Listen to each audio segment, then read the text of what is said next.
سامعین ناظرین، infection control society آپ کی صحت کے لیے آگاہی کے لیے مضامین آپ کی سماعت کے لیے پیش کرتی ہے، جس کے ذریعے آپ اپنی صحت کو، اپنے فیملی کی صحت کو، اپنے بچوں کی صحت کو بہتر طور پر رکھ سکتے ہیں اور بیماریوں سے بچ سکتے ہیں۔ نمونیا کے بارے میں ہم مسلسل مضامین آپ کی سماعت کے لیے پیش کر رہے ہیں۔ اب بتانا چاہیں گے بیکٹیریل نمونیا جو ہے کہ بیکٹیریا کے انفیکشن سے پیدا ہوتا ہے۔ بیکٹیریا جو ہے مائکرو آرگنزم ہے جو ہر وقت ہر جگہ موجود ہے۔ بیکٹیریا جو ہے وہ موسٹ کامن کاز ہے، یعنی کہ بہت اہم وجہ ہے کمیونٹی ایکوائرڈ نمونیا کی۔ کمیونٹی ایکوائرڈ نمونیا یعنی کہ ایک فرد سے دوسرے فرد تک پہنچنے کا ذریعہ ہوتا ہے۔ جیسے کہ بچے اسکول جاتے ہیں اور ایک بچہ جو ہے نمونیا سے افیکٹڈ ہے، اور وہ بچہ جو نہ کھانس رہا ہے یا اس کو چھینکیں آ رہی ہیں یا اس کے جسم سے رطوبت خارج ہو رہی ہے یا سانس لینے میں رطوبت یعنی کہ سپیٹم وہ خارج کر رہا ہے، اس کے ہاتھوں میں اس کے جسم کے اوپر جراثیم بے تحاشا موجود ہوتے ہیں، اور بچے اگر ایک ساتھ بیٹھے ہوں اور ایک جگہ بیٹھے ہوں تو وہ ماحول جو ہے وہ پورا ماحول جو ہے نا انفیکٹڈ ہو جاتا ہے، اور آسانی سے وہ بیکٹیریل انفیکشن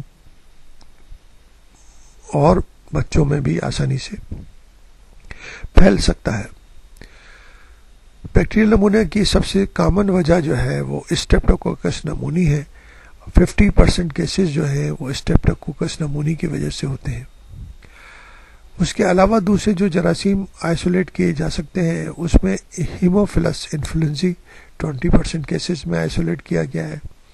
اس طرح کلیمیڈوفیلیا نمونی 13% کیسز میں، اور مائکو پلازما نمونی 3% کیسز میں۔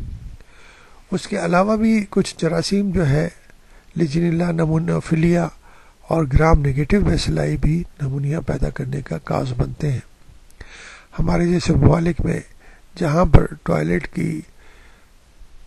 میں جانے کے بعد ہاتھ اچھی طرح نہیں صاف کیے جاتے تو ہاتھوں میں جراثیموں کی کافی تعداد ہوتی ہے، اور وہ جراثیم جو ہے وہ بھی نمونیا کا کاز وجہ بن سکتے ہیں۔ آج کل کے مسائل میں سب سے اہم مسئلہ جو ہے وہ یہ ہے کہ ڈرگ ریزسٹنٹ بیکٹیریا بہت زیادہ کامن ہو چکے ہیں، اور وہ ڈرگ جو عام طور پر نمونیا کے لیے دی جاتی تھی وہ ڈرگ اب کام نہیں کرتی، اور جس کی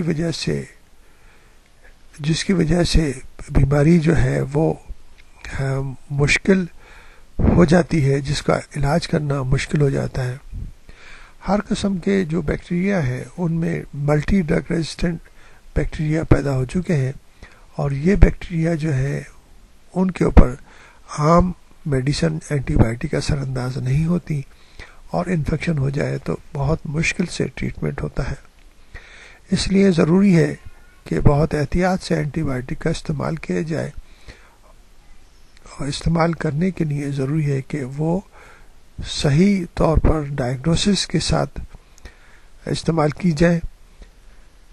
جب بھی یعنی کہ انفیکشن ہو، نمونیا ہو، اس کا کلچر کرا لینا بہتر ہوتا ہے، جس سے یہ اندازہ ہو سکتا ہے کہ کون سے جراثیم سے نمونیا پیدا ہوا ہے، تو خاص طور پر اس کی میڈیسن، اس کی اوپر اثر انداز ہونے والی بہتر میڈیسن دی جا سکتی ہے، جس کے ذریعے نمونیا آسانی سے کنٹرول ہو سکتا ہے۔